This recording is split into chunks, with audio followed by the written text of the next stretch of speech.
사랑받는 자녀, 존경받는 부모.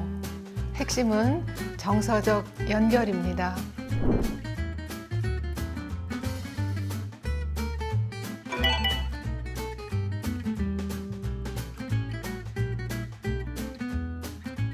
감정 코칭이란 무엇이고 또 왜 필요한지 그리고 어떻게 하는지 짧게 소개해 드리겠습니다. 먼저 여러분들 챗봇 잘 아시죠? 챗봇한테 한번 물어봤습니다. 행복한 아이들은 어떤 능력을 지녔나요? 하고 물었더니요, 챗봇이 이렇게 알려줬습니다. 행복한 아이가 지닌 지능은 일반적으로 보통 IQ 테스트에서 측정되는 그런 지능과는 달리 감성지능, 사회지능, 자기지능을 가졌다고 합니다. 그 중에서 특히 감성지능 혹은 감정지능이라는 것은 자신의 감정을 이해하고 관리하는 능력입니다. 그리고 이런 감정지능이 높은 아이는 자신의 감정을 잘 표현하고 다른 사람의 감정을 잘 이해하면서 공감할 수 있습니다. 또 이런 아이들은 스트레스를 잘 관리하고 사회적 상황에서 적절하게 행동할 수 있습니다. 라고 챗봇이 알려줬습니다. 그렇다면 정서지능을 향상시키는 방법은 무엇인가요? 하고 물어봤더니 챗봇이 이렇게 답을 해줬어요.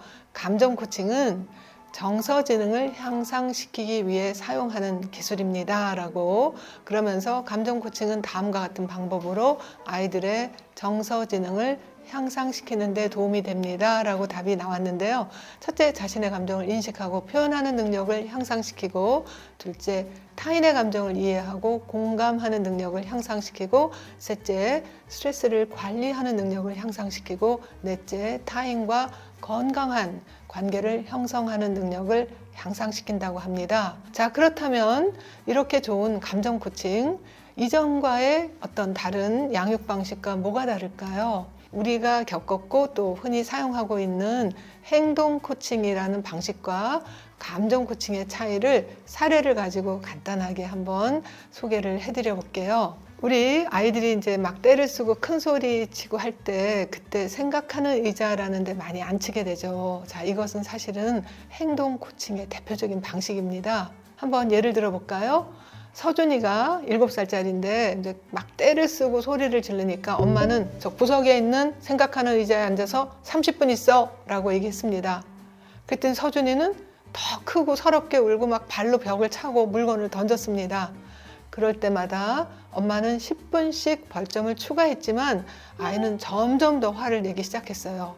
근데 엄마는 그걸 보지 않으려고 마음을 다잡고 아이의 심수를 못 본 채 하면서 할 일을 했거든요. 그랬더니 이번에는 서준이가 단단히 화가 난 채로 자기 방으로 확 뛰어가면서 엄마한테 욕을 했습니다. 엄마는 놀라고 당황하고 수치스럽고 무기력감과 자괴감을 느끼게 되겠죠. 자, 엄마의 기분도 이런데 서준이의 기분은 어떨까요? 자기가 뭔가 화가 났는데 저희 가서 앉아. 네, 소외감, 거리감, 단절감이 느껴지겠죠. 그래서 자기가 화가 났다 이런 것을 서럽게 울고 발로 차고 물건을 던지고 할 때마다 엄마는 10분 추가 이렇게 벌점만 주니까 얘가 점점 화가 나다가 이번에는 아주 센 욕을 엄마한테 했단 말이에요. 그리고 자기 방으로 들어갔어요. 이때 아이의 기분은 엄청 기분이 나쁘겠죠. 그러면서 뭘 배웠을까요? 첫째, 엄마는 날 미워해. 그리고 나는 나쁜 애야. 거기다가 내가 빨리 이런 상황을 벗어나고 싶으면 더 센 욕을 하면 돼. 아마 이런 좋지 않은 걸 배웠을 수도 있겠습니다. 자, 이래서 이런 행동 코칭이라는 것은요, 기본적으로 아이의 행동을 상이나 벌로서 교정하려는 교육 방식이고 사실 굉장히 오랫동안 전 세계에서 많이 써오던 방식이에요. 잘하면 스티커 붙여주고 못하면 뭐 옛날엔 야단 쳤지만 요새는 야단 못 치니까 이제 어디 가서 앉아 있어라, 방에 들어가 있어라 하면서 이제 단절하는 거죠. 그런데 이게 문제가 뭐냐? 아이는 상을 주면 점점 더 큰 보상이 없이는 뭔가를 하지 않으려고 그래요. 그래서 뭐 줄 건데요? 이런 말 많이 하잖아요. 그거 하면 뭐 줄 거예요? 라고. 또한 아이는 점점 더 큰 벌을 줘도 거기에 익숙해져 버리면서 더 위험한 것은 아이들이 부모도 화가 나면 이렇게 하는구나. 뭐 소리를 지르는구나, 때리는구나, 못 본 척 하는구나, 이런 부모의 훈육 방식을 모방하게 됩니다. 학교 가서 혹은 동생한테 똑같이 따라할 수가 있어요. 그리고 스스로 판단하거나 선택할 기회를 얻기보다 자기가 뭔가 좋은 일을 하더라도 또 나쁜 일을 하지 않더라도 이것이 조종당하거나 거부당하는 기분이 들고 관계는 아주 단절되고 나빠지죠. 자, 그러면 같은 상황을 감정 코칭으로 했다면 어떻게 됐을까요? 서준이가 화를 내고 소리를 질렀어요. 여기까지는 똑같죠.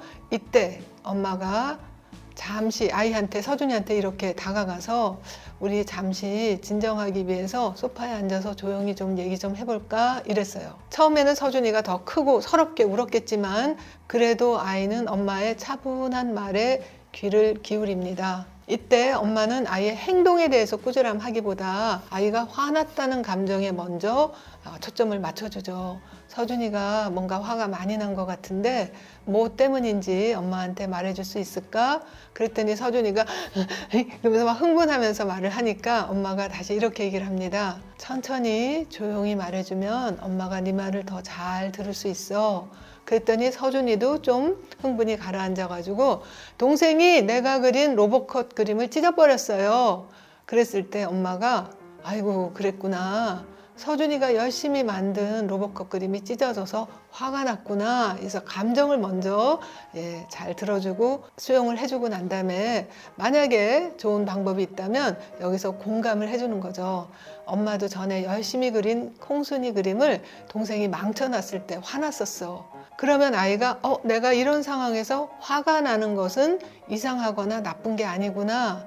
그리고 엄마도 그런 적이 있구나. 이런 마음이 들면서 안심도 되고 연결이 되죠. 그리고 나서 엄마가 이렇게 얘기를 해보세요.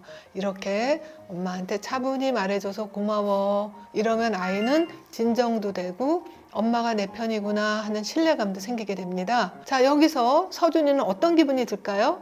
뭘 배웠을까요?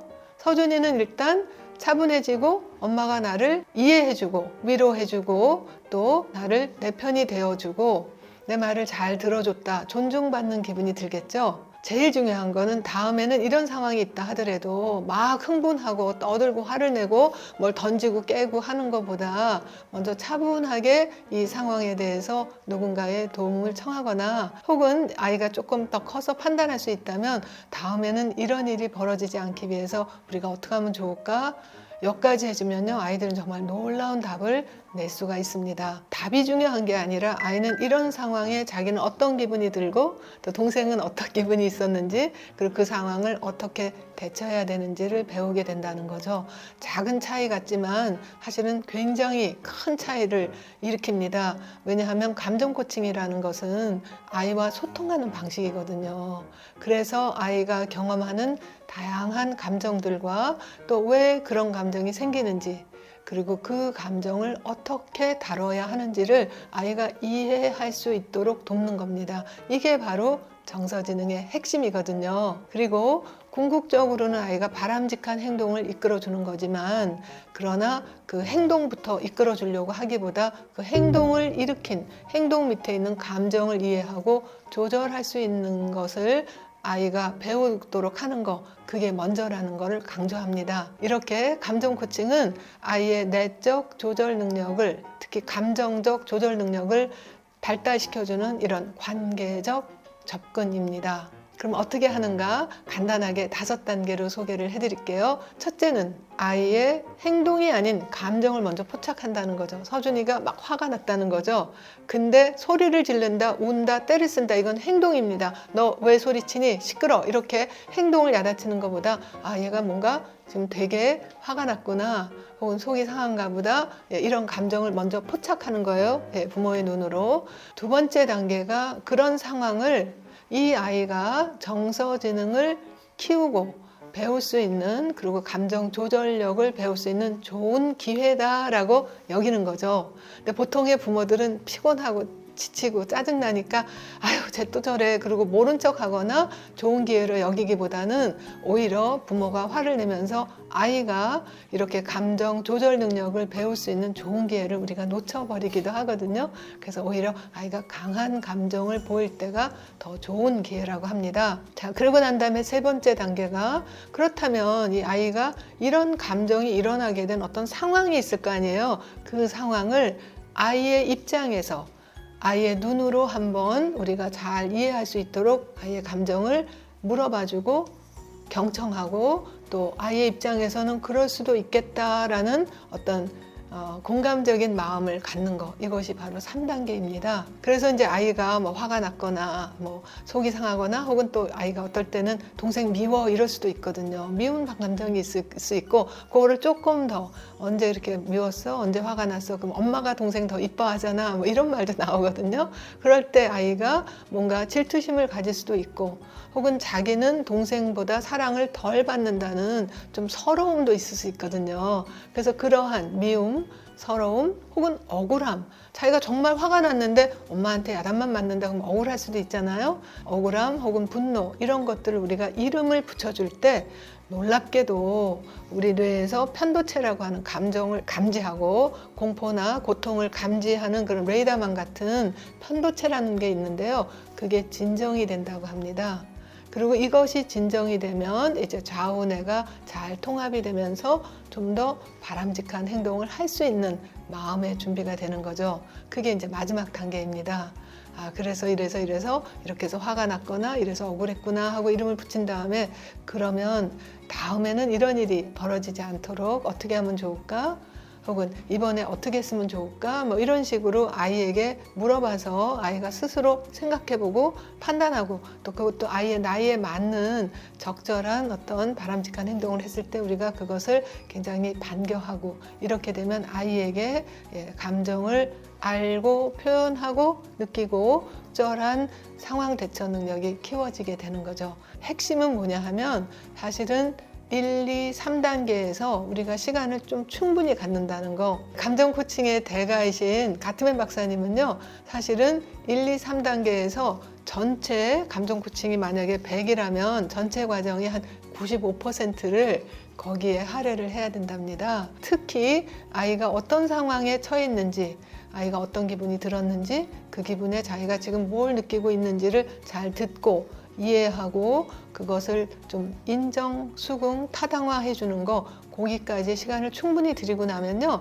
그 아이가 바람직한 행동을 하는 것은 정말 자발적으로도 하고 아니면 조금 선택을 주거나 약간만 이끌어줘도 잘 따라올 수가 있어요. 그래서 먼저부터 문제 해결을 하기보다 감정을 먼저 수용하고 경청하는 거, 여기에다 더 시간을 들인다면 아마 아이와 연결감이 정말 자부심도 느끼고 아이도 굉장히 사랑받는 느낌도 느끼면서 부모가 일일이 간섭하고 야단치고 훈계하고 비판하고 뭔가를 가르쳐줘야 하지 않아도 알아서 점점 잘하게 됩니다. 여러분들이 아마 감정 코칭 조금이라도 실천하시게 되면 정말 여러분의 자녀와 좀 더 좋은 관계 속에서 둘 다 부모와 아이들 행복해지는 그런 경험들을 많이 해주실 수 있을 겁니다.